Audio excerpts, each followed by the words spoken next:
Hey everyone, today I'm really excited. This is one of my favorite dishes going back to my own childhood, and it's called sweet and sour pork chops. Sweet and sour pork chops is something that I normally order from a Chinese takeout, but I never made this at home. My parents never made it. Ever since I moved to Thailand, you can't find this at all. So of course, I have to make it myself. I mean, what's there not to like? I mean, as a kid, think about it. It's sweet, it's sour, and it's a fried pork chop. So here are all the ingredients for sweet and sour pork chop. As I mentioned before, it is a fried pork chop. If you order this at a New York City restaurant in Chinatown, this is called gok ju pa fan. And gok in Chinese means baked. But the thing is that this is not baked at all. The New York City gok ju pa fan is loosely based on the gok ju pa fan in Hong Kong. It's fried and then it's placed on rice and in covered with sauce, and it is baked with cheese, which is really good. But it's not what I had in New York City's Chinatown. But I will be making a Hong Kong style baked pork chop soon, okay? So right here I have 400 grams of pork chop, and these are boneless. This is 200 grams of onion and just 2 stalks of spring onions. And then so for the sweet and sour sauce, right? This is 1.5 cup of water. This is 3/4 cup of ketchup. You want to go to the full 1 cup, more power to you. And this is 1/2 cup of white vinegar. This is 3 tablespoons of white sugar. And if you've been following my channel, whenever I cook Chinese food, a slurry is always involved. A slurry is a mix of either corn flour or potato flour combined with a tablespoon or 2 tablespoons of water. This is what makes the gravy, and it will thicken up the sauce. Let's do the sauce first, okay? So I'm gonna combine the sauce just to make it easy for you. Right now, I'm just gonna throw in vinegar, ketchup,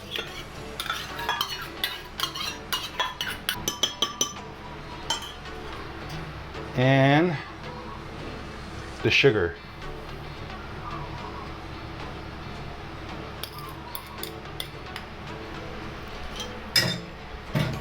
And if you're gonna do what I'm doing, just letting you know that this is a 2-cup measuring cup. You can use tomato sauce if you want in place of the ketchup, but the thing is that the ketchup has a more concentrated tomato taste, so that's why I recommend using ketchup instead of plain old tomato sauce.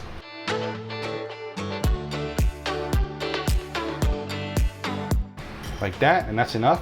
And set these aside. The slurry gets added in the end, near the end. Okay, now of course I have to marinate my pork chop to give it some extra flavor, right?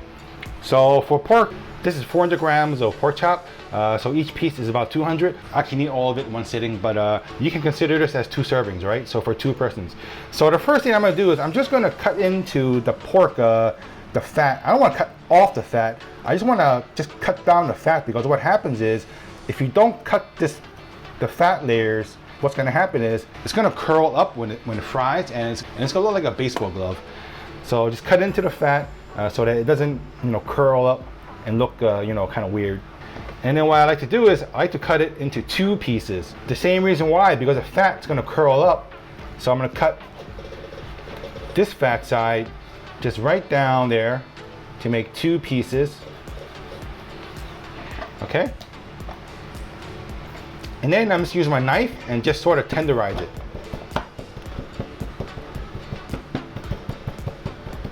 Just like that.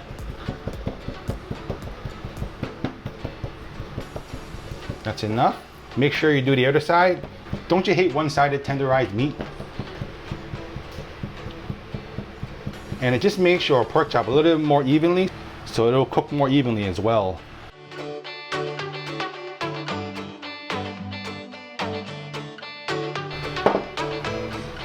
Okay, that's that.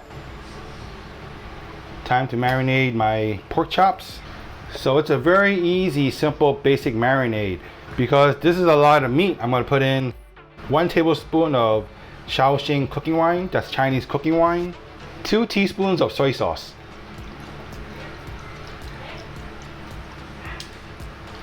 And 1 teaspoon of pure sesame oil.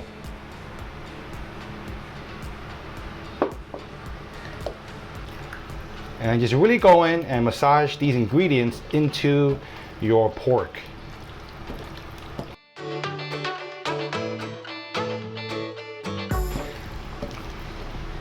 And like I always teach, when you don't see a pool of seasoning at the bottom of the bowl, right? You know that your meat is well seasoned. Okay. Finally, I'm gonna chuck in a tablespoon of corn flour. So, but overall, I'm going to be using corn flour to fry my pork chop. But this corn flour is just a pre-seasoning step. It's basically going to create a layer to seal in the juiciness of the pork during frying. So this is a very important step.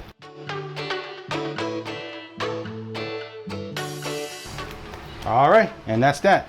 Okay, so that's it. So I marinate this for 10 minutes. All right, so while that's marinating, I'll work on the onions.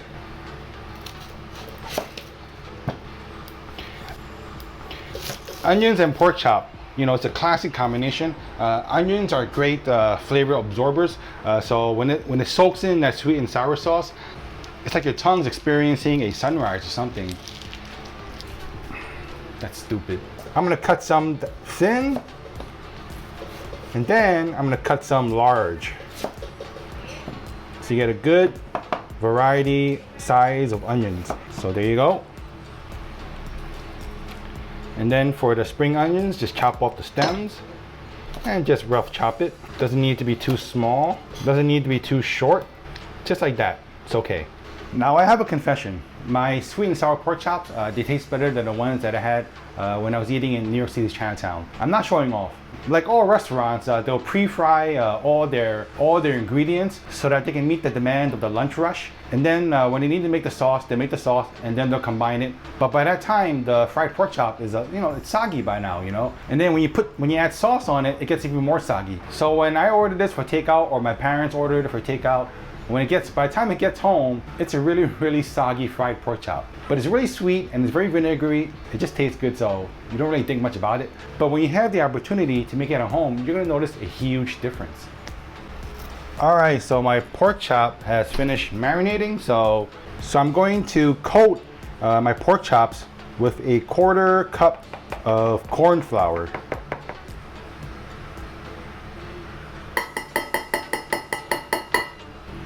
Just make sure you get both sides covered.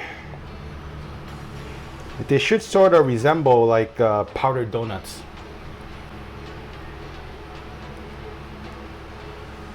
You see that? You have to make sure that all the surfaces get covered. That's why I like to individually check each piece to make sure that you know, it's got a nice coating of a corn flour.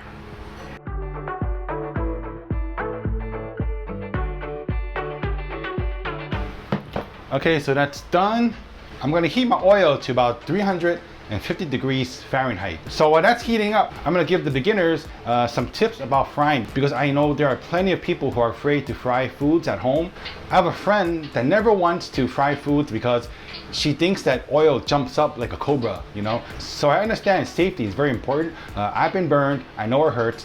So just have some tools. One important tool for frying is a good sturdy tong, okay? One like this, it's very rigid, it doesn't bend. Don't get any tongs that are like this. Look how narrow it is compared to this, right? As you can see, it's very flexible, and this is not good for frying. And if you get really, really nervous about frying foods, you can always get one of these, you know? Look at this. Look at that. I can like fry foods, well, sort of from here, you know? So a good pair of tongs, very important. Another very important tip is to never drop any water into a hot oil. That's when a lot of oil or hot water jumps up at you and, you know, can burn you. Make sure your hand's not dripping water. Make sure the ingredients are not soaking wet, and you should be just fine. And it's probably a very good idea not to have a cat between you and hot oil. Sorry, Moki, you gotta move, buddy. Remember, I have to heat my oil up to 350 degrees Fahrenheit. So how do you know if this oil is 350 degrees Fahrenheit, which is hot enough for frying? You get a wooden chopstick or even a wooden spatula, stick it in the middle, and if it starts fizzing like that, like you open up a can of soda, your oil is hot enough for frying. Okay, I'm gonna fry my pork chops in 2 batches. So in each batch, I'm just gonna put in 2 pieces, one big piece and one smaller piece. So first thing I'm gonna do is I'm gonna shake off any excess flour. This way I won't gunk up my oil. So in goes the first piece. Lay the pork chop away from you, okay? And then I go in with the smaller piece like this. But because there's not a lot of pork chops in it, this should take about 3 to 4 minutes to cook.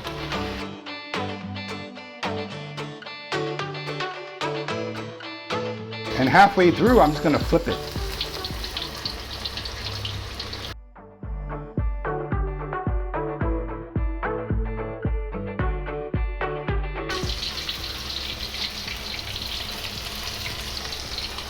Okay, that's cooked. I'm gonna turn off my fire.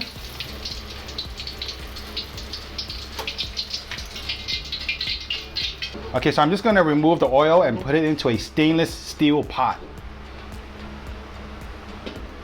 Carefully, okay, because this oil is very, very hot.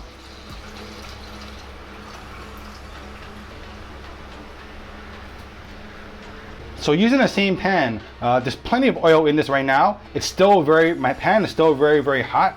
So I'm gonna start cooking my onions. I'm gonna put my heat to a medium-high heat. Just gonna add just a touch of fresh oil. Spread out some of the fresh oil.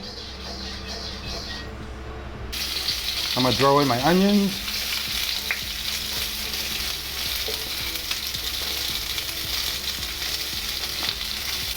Okay, just like that, it's starting to get nice and translucent.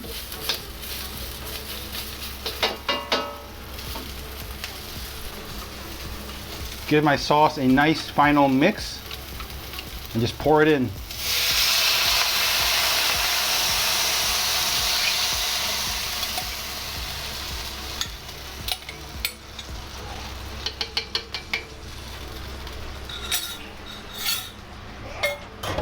I know it looks like a lot of sauce, but it is going to reduce, but I'd also like a lot of gravy so I can put it all over my rice. So I'm just gonna cook this down for about 2 minutes. Okay, so it's actually been about 3 minutes. And my sauce is boiling. I'm gonna give my slurry one final mix. I'm gonna quickly add in my slurry and mix. And you're gonna see that the sauce is gonna thicken up considerably. Look at that. Can you see? Oh, this is like liquid gold. So I'm just gonna let this continue reducing and cooking for another minute. All right, my sauce is really thickened up. I'm gonna turn off my heat. Now you might think that I'm gonna drop my pork chop into all of this sauce and ruin the nice crunchy crust on my pork chop. I'm not gonna do that. What I'm gonna do is I'm gonna spoon out most of it. I'm gonna leave in about, I think it's about maybe 1.5 cups of sauce, I think. This is gonna go on the rice. And with a clean pair of tongs, I'm going to toss in my pork chops. Check that out. Look at that. So I think a lot of you know the reason why I'm doing it this way. Instead of drowning my pork chops in the sauce, over soaking the sauce into my pork chops. But doing it this way is going to make this dish taste better. And while your pan is still hot, just throw in the spring onions.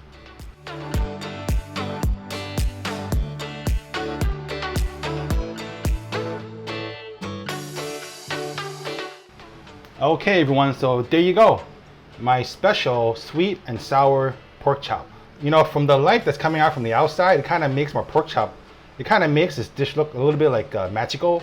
So maybe I'm gonna name the title of this video as Wally's Magical Sweet and Sour Pork Chop. I don't know what you guys think about that stupid name, but you know, let me know in the comments, okay? Thank you for joining me, so I hope to see you all again next time. Take care and goodbye.